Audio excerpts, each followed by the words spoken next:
నమస్కారం. మీ అందరికీ అంతర్రాష్ట్రీయ మహిళా దినోత్సవ శుభాకాంక్షలు.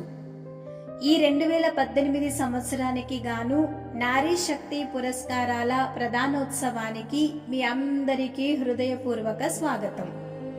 నారీ శక్తి పురస్కారం ఇది సమాజం యొక్క సమృద్ధి మరియు మహిళల సశక్తీకరణలో వ్యక్తిగతంగా మహిళలు లేదా సంస్థలలో వారు చేసిన అసామాన్య యోగదానం గురించి ఇవ్వబడుతుంది.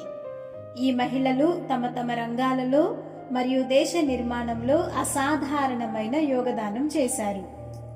ఈ పురస్కారం మెరుగైన సమాజ నిర్మాణంలో మహిళల సాహసం మరియు వారి సమర్పణతకు ప్రతీకగా ఇవ్వబడుతుంది. 2018 సంవత్సరానికి గాను నారీ శక్తి అవార్డు ప్రదానం చేయవలసిందిగా గౌరవనీయులైన రాష్ట్రపతి గారిని సవినయంగా కోరుకుంటున్నాను. సిస్టర్ శివాని వీరొక ప్రేరక వక్త మరియు శిక్షకులు. మానవ వ్యక్తిత్వ వ్యవహారాలకి సంబంధించిన విషయాలపై వీరి కార్యక్రమాల ద్వారా లక్షలాది మంది జీవితాలలో పరివర్తన తీసుకువచ్చారు.